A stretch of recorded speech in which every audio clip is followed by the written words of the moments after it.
Hi guys, welcome back to Marantz. Marantz, plenty of good information, a little bit of motivation, a whole lot of truth, no financial advice. This is a one-take session, no edits, no cuts, about, well, private equity, leverage buyouts on publicly traded companies. This is Connect the Dots Part 52. If you guys are not familiar with the series of Connect the Dots, it's on YouTube, it's on my channel, it's on the playlist. Go ahead and click Connect the Dots. And what it's going to show you is how I believe private equity, they have been accelerating the demise of companies by planting their own people on publicly traded boards. So I've said it for a long time. I've started connecting these dots a while ago. And recently, this week, I was doing an interview with the documentary director, and we were talking. And he said, Marantz, you have this Connect the Dots series, but can you tell me how turning off the buy button for GameStop, how the short sellers and the private equity firms, how they're connected, if at all? And at the time, it didn't trigger in my head. I was like, well, I really can't prove it, that that's why they did it. Then I walked away. So after we were done filming, we filmed for about like 5.5 hours. I was sitting there and I was like asking myself, can I explain why they shut off the buy button and who did it? You see, the housing committee, when they did the review, the financial housing committee, they did the review, and they said, hey, GameStop is the name of the report. And it said, because of Robinhood and the overextension of the clearing corporations versus the brokerages themselves, if anybody knows, on a given day, there's pluses and minuses on your stock, right? Depending on who buys and who sells. And at the end of the day, they have to settle with the actual clearing firms here, the clearinghouse. So people get confused between brokerages and market makers themselves. And if people knew why they shut off the buy button, a lot of people tell you it's because of liquidity issues and or collateral issues. They didn't have enough money on the books. But from what I can see and how GameStop ran up, and we've documented this on this channel, over 2,000 videos, but while this GameStop ran up, other things ran up with it. And it's not that they were all taking off in rockets because they were all short squeezes. I have shown, and we've conversated about this, how these were other securities that were being triggered at the same time GameStop was, because they were the counter, right? So you have to have a long for the short. And if your short is GameStop, you have to pump up the collateral in your other shorts to offset on your books. Now, we've explained this in detail, and if you guys don't know what I'm talking about right now, I might have lost you. But let me keep you here. Let me show you why they took away the buy button and who took it away. So I was watching a video, and I'm going to put myself really small in the corner just so you guys can see. And it says, taking away the buy button, right? This is what your phone looked like the day that it happened. You couldn't hit buy, you could only sell. It was position only close, or position close only. I don't know how they say it, PCO or POC. But that's what happened with GameStop and about 9 other securities. Has anyone ever looked into those 9 other securities and why they were halted? Let's do it.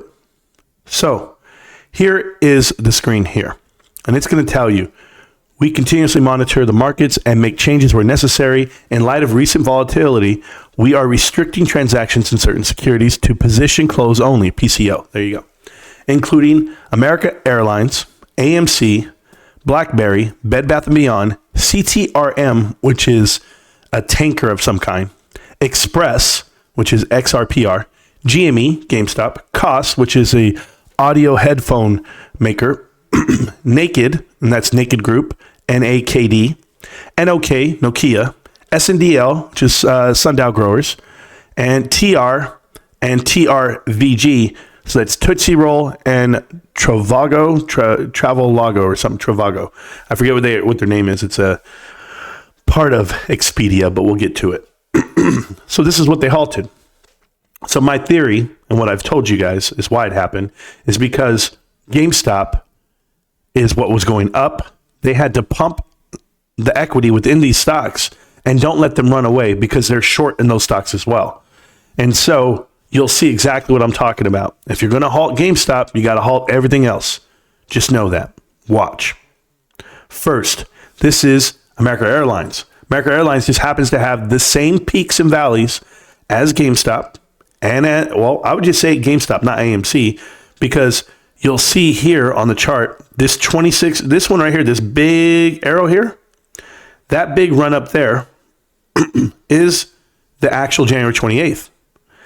This other run up here on $26 is going to be March 10th, 11th, and 12th. Over here is going to be June. So same peaks, same valleys to offset, and that's America Airline. Why would America Airline be running with GameStop? Why are they in the same basket? Other than it has to offset it. But we know who's in America Airlines. If you guys do not know, let's talk about America Airlines first. America Airlines has a board of directors by the name of Jeffrey Benjamin. Jeffrey Benjamin works directly for Apollo. To give you an example, he works at Chemtra, which Apollo is in talks to buying that. He's worked directly for Apollo for 6 years. Additionally, he was on the board of directors for Shutterfly, Hexon. These are all Apollo-owned companies. Exo Resources, which was Ares, I believe. Caesar's Palace, which was Apollo as well. He's on the board of directors everywhere, guys. He's also partnered at Cypress Capital Partners, and he's on the board of directors at Rackspace, and Apollo owns that as well. Do you understand how private equity has individuals in place at these companies where they might have been shorting the stock on all these companies? So, of course, it was going to go ahead and rocket when GameStop's going up. Got to offset that collateral. Now, we know that he is Apollo, and just to give you an example, right here we tell you from Chemtura, I believe that's the name of the company, we'll be replacing this CEO, Craig Morrison, at Hexon, which is an Apollo-owned company, with Chemtura's CEO, Craig A. Rogerson. And guess who gave out that quote? When you look right here, it tells you Scott Kellerman, lead partner at Apollo Global Management, tells you they're hiring Craig Morrison and or thanking Craig Morrison for his work at Hexon. Just to let you know, Apollo does plant the next person and make that announcement. Restaurant Group surges 37% after accepting an all-cash private equity takeover. So this restaurant group went ahead and took an all-cash private equity takeover from private equity giant Apollo Global Management. And who allowed that to go through, and or who could have said that it wouldn't go through? Therefore, any opposition for the takeover would have to come from the lead asset managers, and they tell you from where? Cyrus Capital. Remember I told you this guy also works at Cyrus Capital. He's listed under that Cyrus Capital Partners LP. So they do have their people in place. They are at America Airlines. I know it's just a big coincidence, but we'll keep going with coincidences. I'll give you another one here. This is John Philippe Gallard. He works for Apollo. He previously worked for JP Morgan, Ares. He also worked for Cyrus Capital, KKR, and Goldman. Just to give you an example of how you get hired from within. We've talked about this, about private equity. Now, affiliates at Apollo, Apex Energy, they teamed up, and that's part of that EXCO resource. We're still talking about this individual here, Jeffrey Benjamin, and his ties to Apollo. I just wanted to show you how it went. Don't worry, Apollo backed, and Houston's maker Exxon files for bankruptcy. They did file for bankruptcy. And I was showing you the partnerships here with Ares, and Ares Capital is Apollo as well, only because they're brothers, right? The head guys. But we've talked about this in the past, guys. Go watch Connect the Dots part 17. I would tell you watch Connect the Dots from part 3 on up, and you get a lot of what we're looking at. This is Rackspace. Now, at Rackspace, you're going to tell me that Jeffrey Benjamin is not part of Apollo. Let's go ahead and have that conversation. Jeffrey Benjamin is on the board of directors at Rackspace. In addition to him, David Sambar, who is an actual chairman of the board. He's one of the lead directors from Apollo. Additionally, Aaron Sobel. Aaron Sobel's 34 years old, and he's been with Apollo right there. He's a partner at Apollo. I believe Susan Arthur, she had ties to some type of private equity that I was reading. But I was trying to show you everyone. Oh, right here, Jeffrey Benjamin, they tell you Shutterfly, the parent company, and Caesars again. So when we go down, we look at more directors here at Rackspace. Mitch Garber was a CEO at Caesars, and he's also a director at Apollo Strategic Growth Capital, and he's also been a part of Shutterfly. This individual, Mr. Fonseca here, was with Redbox Diamond Resorts. If you guys do not know, both are owned by Apollo. And David Somber, like I said, Apollo as well. So, yes, Jeffrey Benjamin walks around in Apollo's world because he is Apollo, apparently. Now we're going to look at the next person called Adrian M. Brown. And what does she do? You can see it plain as day. Board member at KKR. Okay. And I can show you everything else she's done. Flyfish Partners is a new venture capitalist firm out in Seattle. But you can see that is private equity. The other individuals at American Airlines that are private equity are all of these guys.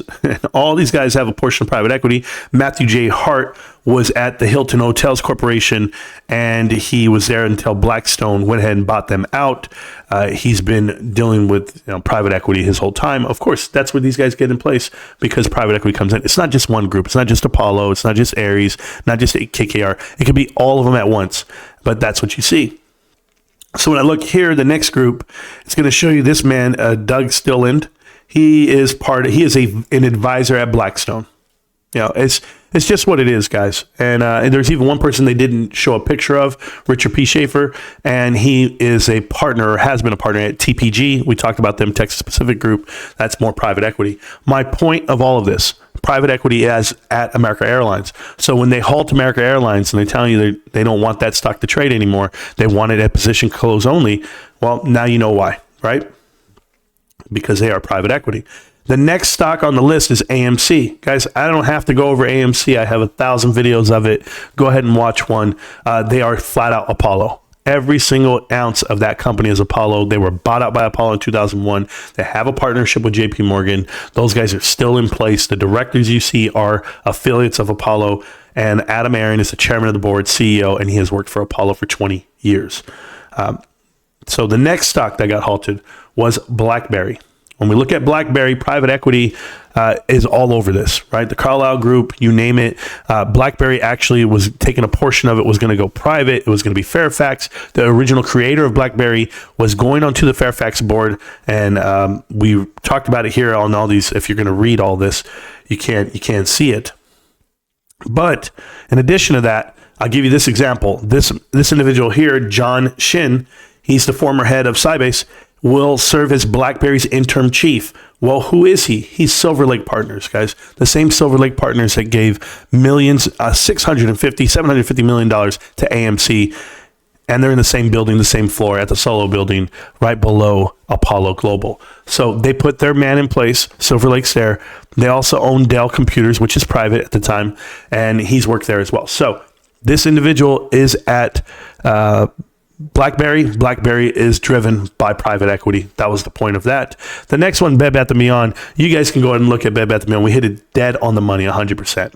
Right? All the executives with all their ties to private equity, we followed them all the way back to the Zales Jewelers days, to the foundation, the first investment of Apollo when they picked up the bonds and put them into bankruptcy. Connect the Dots Part 17, but you can start it at Connect the Dots Part 6. We're at 52 right now. Maybe you'll connect a lot of dots, but you're going to see all the companies that got shut down all had ties to private equity. That's really telling for me, because here was the conversation I had when I was doing this interview. I said, Marantz, well, how do you know? Is there like a signal? Is it something they tell them? I said, yeah, when private equity goes into a company, everyone knows to short it together because they know what the outcome is going to be. It's the playbook. They help accelerate the demise, and they chop it up on purpose. It's been the playbook. It's been happening for 40 to 50 years. So the minute you see a private equity and director get voted in, you've got to, your blinders got to go up. You got to be like, yo, check this out. So I'm not going to talk about Bed Bath & Beyond only because I've done it for 100 videos, but we'll go ahead and talk about CTRM. CTRM seems to be a pump and dump because it pumped all the way up to $19.50. It's at 42 cents right now. So this very well could have been one of their shorts.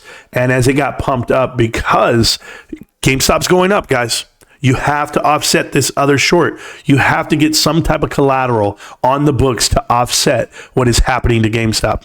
And sure, they're going to go pump up their shorts and pump up, however, either buying back in and trying to get their equity out of it and realizing some profits here, and or getting new short positions on this. But there's so many people involved those days, guys. I hope people understand like what happened, right? So it wasn't retail. I know people want to say it's retail, but it's not retail. It's a movement at some point, but it was more institutions battling institutions. But this is why you're going to have a problem with something like GameStop. I'm going to take a pause here so you guys understand why I tell you like there's a pump and dump right there to pump the equity out of it so that they could offset. I'm going to give you this example. When GameStop finally does break out and then you see true price action based off of fundamentals of the company, people are going to close their short positions. Right now, there's 63 million shares short. That's phenomenal.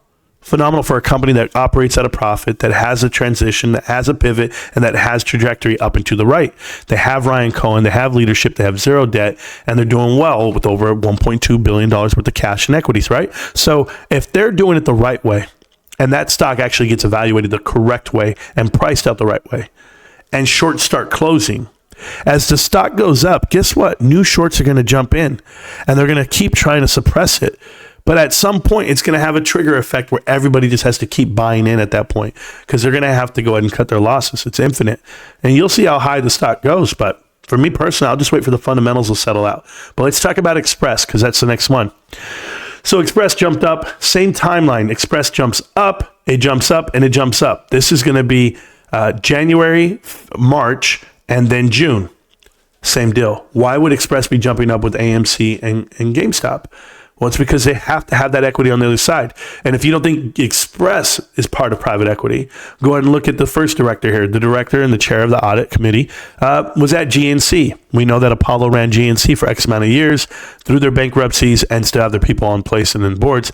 This individual was also at AutoZone, and I believe he was at one more Vitamin Shop. So we've talked about all of those companies on Connect the Dots. You guys can see it plain as day. If I see Michael Archbold, I will run away from the company and the investment. Patricia Lopez here, she was at Avon Products. If you guys don't know about Avon, they're in the same silo building as Apollo, Silver Lake, and there was one other hedge fund there. Ares Capital is there as well. So I'm just telling you, I stay out of it. I stay out of that damn building. I stay out of where they work. And that's what she was doing. And she's been a Procter & Gamble. And no, so that's private equity in my mind. This next guy over here was Toys R Us. Anything with Toys R Us and Klein, all those companies that touched them all, I won't touch them. And Iconics, she was with Iconics Brands. And we know who else, or he was with Iconics Brands. We also, Sugove was there as well. Go do the homework. So for Express, they were a portion of L Brands, and L Brands went ahead and farmed out everything, right? This was going to be one of those Jeffrey Epstein connections that you had back in the day for Apollo to L Brands, and that's where they farmed out every single store. So Express was bought out by Golden Gate Capital Partners, and I believe when we talked about Golden Gate Capital Partners in the past on another episode, you'll see it, you'll go into it, and you'll realize what they leverage and buy out, whether it be partnerships with Sycamore and or someone else. I can't remember, Sybaris Capital, I believe, but all of these companies exist today, just portions of them, and they all had partnerships with Apollo throughout the past. So I can imagine private equity still involved in that way, and that's what I saw just by looking at their board. They still had people involved with private equity. I'm not going to talk about GameStop, and why am I not going to talk about GameStop? Because we know about GameStop. There's no private equity in it, and it was the reason why the market halted. Koss. Koss is different. Koss is a company that was all the way up to $127 a share, came all the way down. It has since peaked up whenever GameStop peaks up. It's connected to the hip with it. And the only connection I could find from Koss to private equity and or to anyone was Michael Koss. He joins the board of trustees at I believe it's called Brandeis, right? This is a college. And I know it's a Jewish college. And remember, I try not to I never make the assertion that it's based off of ideologies and or communities this way. I take private equity on the face of what it is. I've seen all walks of life work for private equity. I don't care about your religious backgrounds, but I'm letting you know this individual is on the board of directors and or the board of trustees at this university. Koss. And for whatever reason, he actually benefited the most, him and his family, by selling the shares at the top. They actually made over $44 million when their market cap alone before the squeeze was only around $30 million. So they netted more than that. But when you look at this foundation of this university, you will see that the creator and co-president of BlackRock, the very first employee of BlackRock, actually went to that university, PIMCO as well, their creator. And then when you come down, Stephen Colbeck, who is a graduate of the university, also is one of the chairman and CEO of Diamond Resorts, which is Apollo. Okay. So to be on the same board of directors and the same board of trustees with Apollo directors, I want you to know this. That's the tie that I see between Michael Koss and the family. But this guy's pretty special here. Stephen Colbeck, just a little side mission I did. He actually dated an OnlyFans chick. He didn't know it. And he's 60 something, she's 20 something, right?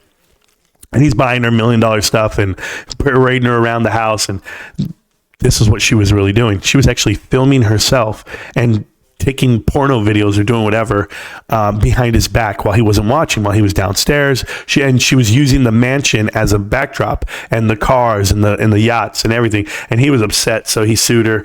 And I think it's hilarious that it happens to people like this.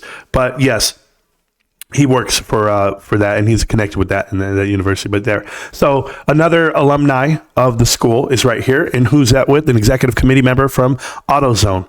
So it appears that they keep it in the community, and the Wharton way is one thing. Same thing with Brandis here. This guy's with Guggenheim, and we've talked about that. How Guggenheim Securities has the founder is from Drexel Burnham Lambert. So I found some connections through the university. And I could tell you those are the only ties I saw with costs. But if they were shorting costs because they knew that the company wasn't worth a damn, only one person benefited from that, or two people, the brothers, the Koss brothers, that actually own the stock. Next, we're going to talk about Naked. Guys, we've talked about Naked Group, and you guys just probably don't remember. But it actually changed its name on a fresh start as Cinn Stock, CENN. We talked about it because it's the same investors that are in Mullen Automotive. Now, if you guys don't know about Mullen Automotive, I have Connected Dots Part 20 and 26, and then a lot of videos on TikTok and a lot of videos on YouTube as well. But if you knew about Cinn, what you should know is that when they announced their transition from the Naked brand group, okay, over to Centro, that JDR, Justin Davis Rice, and his brother Timothy Davis Rice are the biggest investors within that. They actually own it. They're on the board of trustees at Naked Group. When they went over to Cinn, remember, they're also the largest investors, or the third largest investor at Mullen Automotive. Inverse, Michael Wachs, who is ESO Holdings, who is the largest holder at Mullen Automotive, comes over and actually has a huge position at Cinn, at the Naked Group brand, right? So I've done this in videos. We've talked about this. If you guys don't remember, it's okay. But the Naked brand group themselves did a 15-to-1 reverse stock split. And recently Cinn did a 10-to-1 reverse stock split. Meaning, guys, it is trash. It always was. It looked like this was a safe haven for private equity via Australia. And when I looked at it, I just had to remind myself of what it was. So, and just so that we're clear, they just hired this. Remember, we talked about Marianne McHenry? I did a video about this. I know I did. And I'm just telling you guys, CENN, Centro, at the time didn't exist. It does now, but it is NAKD, which was Naked, and that was the one that they halted. So they halted private equity stock owned by, I believe it's Justin Davis Rice. And I want to get that right. Justin Davis Rice, yes. If you don't know about the Justin Davis Rice family, they're one of the most wealthiest families out in Australia. And it's private equity. And we've talked about it in numerous videos, guys. But just to give you an example, there is one person at Centro. This is why I give you a heads up right now. Okay? Centro Electric Group. There's people out there pumping this stock. I looked on YouTube, and people were out there making videos, and this is the next, Tesla, and they're partners, and they're going to do well. Let me show you who they just hired. You look at this, November 1st, 2023. Stephen Markscheid. I think that's his name. Stephen Markscheid. You know who that guy is? Why the hell would you hire him, Centro? I'm just asking.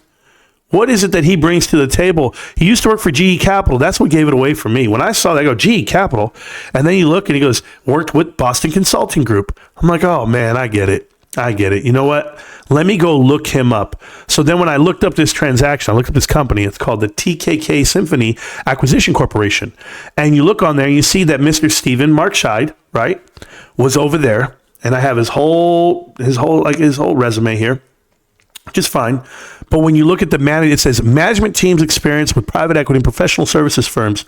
Our management team has significant experience across private equity, investment banking, and consulting industries from global institutions such as TPG, we just said them, Apollo, Goldman Sachs, Smith & Barney, Citigroup, Bank of America, Merrill Lynch, McKinsey & Company, and the Boston Consulting Group. Mr. Ronald Eisen, whatever his name is, the CIO, is a former senior advisor of Apollo Group. Yes, partnered up with Apollo then. Then when you go down one, it's going to tell you the leadership and award-winning investment veteran, Mr. Sing Wang. He is the CEO right now of this little firm. And where does he come from? Vitamin Shoppe, What do you know? This guy worked at Vitamin Shop. It's going to be good. The other guy worked at Vitamin Shop, And then you have a Las Vegas Sands Corporation in Vegas. So all of the private equity angles that we've talked about in the past are still happening today. Centro is no different. So the minute I see a video pumping Centro, or I see a reaction to the fact that Mullen Automotive is going down the same path as Centro, they have the same investors, guys, and they just happen to be the one stock, Mullen Automotive and Centro, Naked Group, that has been pushed out in front of you for the last 3 years, if not one the other. They halted one when GameStop was running. And now you're looking at it. How much have you seen Mullen Automotive, a company that has a market cap of $50 million and their front page of every editorial piece in the world? How do you get that much editorial piece? I don't understand how you get that much ink, right? That much. We used to grade it in size of text. We'd be like, how do you get a half page? How do you get, 17 inches in this section? How when you only worth, you're only worth $50 million? But this is how, because this is all a play about private equity. The next stock we're going to talk about is going to be not Tootsie Roll. When I went and looked at Tootsie Roll, it was a one pump, and I don't even understand it. I tried, but when I saw Trivago, I believe that's what it's called. I want you to understand, Expedia buys Trivago. I believe that's what it's called, right? They ended up buying it. Expedia does. Now, I've done it, connect the dots on Expedia, or we talked about it in detail in one episode.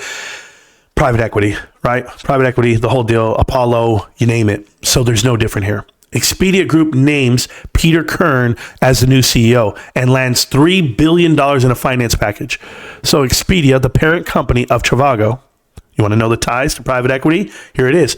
Not only that, Peter Kern, guys, if you guys don't know who he is, he's the highest paid CEO in the S&P 500. Almost $300 million last year. How the hell are you making that much money? But let's go ahead and look at it, because I want to know, you tell me what's going on here. The announcement today from Chairman and Senior Executive Barry Diller announces the news. It included $3.2 billion in new capital, $2 billion coming from debt financing, and $1.2 billion in an equity investment by Apollo Global Management and Silver Lake Partners. So out of all the stocks that we just talked about that were halted, guys, we talked about them in detail right now. Took away the buy button. Here's all your stocks. I can officially tell you, all of them but one. Well, the other one was a short. It was just a short. The CTRM doesn't even exist really anymore. But I'm just telling you, Tootsie Roll is the only one that I can't really explain. The rest of them, private equity. Maybe there's some I'm missing. I'm not perfect, but I'm telling you. You guys want to know why it was halted? Like, do you guys get it yet? Have you guys seen the lines yet? I'll explain it one last time for you. They halted these stocks, not because they were a risk, but because private equity made the call. Private equity is who's in charge of all of these companies. Did you see an up in arms roar, a multimedia blitz because 8 other companies took away the buy button? Nobody said shit. Nobody said a damn thing. And excuse my language, if I'm being colorful with it, it's because I don't understand how people are so naive to the truth.